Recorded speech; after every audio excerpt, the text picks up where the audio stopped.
This video is for educational purposes. Denver is a consolidated city and county, the capital, and most populous city of the U.S. state of Colorado. Its population was 715,522 at the 2020 census, a 19.22% increase since 2010. It is the 19th most populous city in the United States and the 5th most populous state capital.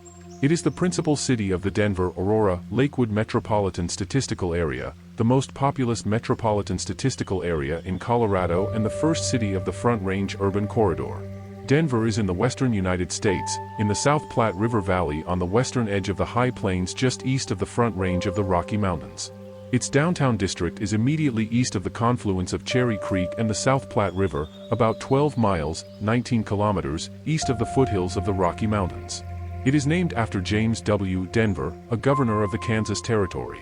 It is nicknamed the Mile High City because its official elevation is exactly 1 mile, 5,280 feet or 1,609.344 meters, above sea level. The 105th meridian west of Greenwich, the longitudinal reference for the Mountain Time Zone, passes directly through Denver Union Station. Subscribe to this channel and click the notification bell so you get notified each time we upload a new video. Denver is ranked as a Beta World City by the Globalization and World Cities Research Network. The 10-county Denver-Aurora-Lakewood CO Metropolitan Statistical Area had a population of 2,963,821 at the 2020 United States Census, making it the 19th most populous U.S. metropolitan statistical area. The 12-county Denver-Aurora CO Combined Statistical Area had a population of 3,623,560 at the 2020 U.S. Census, making it the 17th most populous U.S. primary statistical area. Denver is the most populous city of the 18-county Front Range Urban Corridor, an oblong urban region stretching across 2 states with a population of 5,055,344 at the 2020 U.S. Census. Its metropolitan area is the most populous within a 560-mile (900 kilometers) radius, and it is the second most populous city in the Mountain West after Phoenix, Arizona. In 2016, it was named the best place to live in the United States by U.S. News and World Report. The greater Denver area was inhabited by several indigenous peoples such as Apaches, Utes, Cheyennes, Comanches, and Arapahoes. Native American names for Denver include Arapaho, Nyaniniyaniasi, Navajo, Kishizaninli, and Tuapu, Ute. By the terms of the 1851 Treaty of Fort Laramie between the United States and various tribes including the Cheyenne and Arapaho, the United States unilaterally defined and recognized Cheyenne and Arapaho territory as ranging from the North Platte River in present-day Wyoming and Nebraska southward to the Arkansas River in present-day Colorado and Kansas. This definition specifically encompasses the land of modern metropolitan Denver. But the discovery in November 1858 of gold in the Rocky Mountains in Colorado, then part of the western Kansas Territory, brought on a gold rush and a consequent flood of white immigration across Cheyenne and Arapaho lands.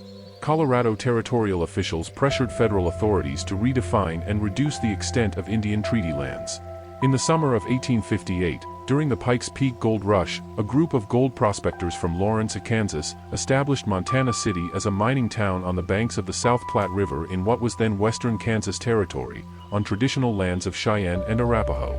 This was the first historical settlement in what later became the city of Denver. But the site faded quickly, and by the summer of 1859 it was abandoned in favor of Auraria, named after the gold mining town of Auraria, Georgia, and St. Charles City. On November 22, 1858, General William Larimer and Captain Jonathan Cox, both land speculators from eastern Kansas Territory, placed cottonwood logs to stake a claim on the bluff overlooking the confluence of the South Platte River and Cherry Creek, across the creek from the existing mining settlement of Auraria, and on the site of the existing townsite of St. Charles. Larimer named the townsite Denver City to curry favor with Kansas Territorial Governor James W. Denver. Larimer hoped the town's name would help it be selected as the county seat of Arapahoe County, but unbeknownst to him, Governor Denver had already resigned from office. The location was accessible to existing trails and was across the South Platte River from the site of seasonal encampments of the Cheyenne and Arapaho. The site of these first towns is now occupied by Confluence Park near downtown Denver. Edward W. Wynkoop came to Colorado in 1859 and became one of the city's founders. Wynkoop Street in Denver is named after him. Larimer, along with associates in the St. Charles City Land Company, sold parcels in the town to merchants and miners, with the intention of creating a major city that would cater to new immigrants. Denver City was a frontier town, with an economy based on servicing local miners with gambling, saloons, livestock, and goods trading. In the early years, land parcels were often traded for grub stakes or gambled away by miners in or area. In May 1859, Denver City residents donated 53 lots to the Leavenworth and Pikes Peak Express in order to secure the region's first overland wagon route. Offering daily service for passengers, mail, freight, and gold, the express reached Denver on a trail that trimmed westward travel time from 12 days to 6. In 1863, Western Union furthered Denver's dominance of the region by choosing the city for its regional terminus. On February 18, 1861, 6 chiefs of the Southern Cheyenne and 4 of the Arapaho signed the Treaty of Fort Wise with the United States at Bent's new fort at Big Timbers near what is now Lamar, Colorado. They ceded more than 90% of the lands designated for them by the Fort Laramie Treaty, including the area of modern Denver. Some Cheyennes opposed to the treaty, saying that it had been signed by a small minority of the chiefs without the consent or approval of the rest of the tribe, that the signatories had not understood what they signed, and that they had been bribed to sign by a large distribution of gifts. The territorial government of Colorado, however, claimed the treaty was a solemn obligation and considered that those Indians who refused to abide by it were hostile and planning a war. 10 days later, on February 28, 1861, the Colorado Territory was created, Arapaho County was formed on November 1, 1861, and Denver City was incorporated on November 7, 1861. Denver City served as the Arapaho County seat from 1861 until consolidation in 1902. In 1867, Denver City became the acting territorial capital, and in 1881 was chosen as the permanent state capital in a statewide ballot. With its newfound importance, Denver City shortened its name to Denver. On August 1, 1876, Colorado was admitted to the Union. This disagreement on the validity of Treaty of Fort Wise escalated to bring about the Colorado War of 1864 and 1865, during which the brutal Sand Creek Massacre against Cheyenne and Arapaho peoples occurred.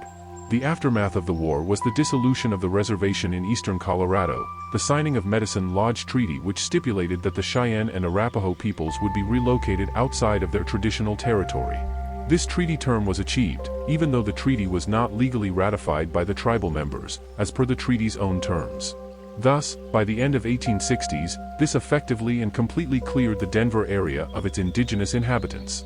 Although by the close of the 1860s Denver residents could look with pride at their success establishing a vibrant supply and service center, the decision to route the nation's first transcontinental railroad through Cheyenne City, rather than Denver, threatened the prosperity of the young town. The Transcontinental Railroad passed a daunting 100 miles, 160 kilometers, away, but citizens mobilized to build a railroad to connect Denver to it. Spearheaded by visionary leaders, including Territorial Governor John Evans, David Moffett, and Walter Cheeseman, fundraising began. Within 3 days, $300,000 had been raised, and citizens were optimistic. Fundraising stalled before enough was raised, forcing these visionary leaders to take control of the debt-ridden railroad. Despite challenges, on June 24, 1870, citizens cheered as the Denver Pacific completed the link to the Transcontinental Railroad, ushering in a new age of prosperity for Denver. Finally linked to the rest of the nation by rail, Denver prospered as a service and supply center. The young city grew during these years, attracting millionaires with their mansions, as well as a mixture of crime and poverty of a rapidly growing city. Denver citizens were proud when the rich chose Denver and were thrilled when Horace Tabor, the Leadville mining millionaire, built a business block at 16th and Larimer, as well as the elegant Tabor Grand Opera House. Luxurious hotels, including the much-loved Brown Palace Hotel, soon followed, as well as splendid homes for millionaires. Don't forget to subscribe to this channel and click the notification bell so you get notified each time we upload a new video. See you in the next one.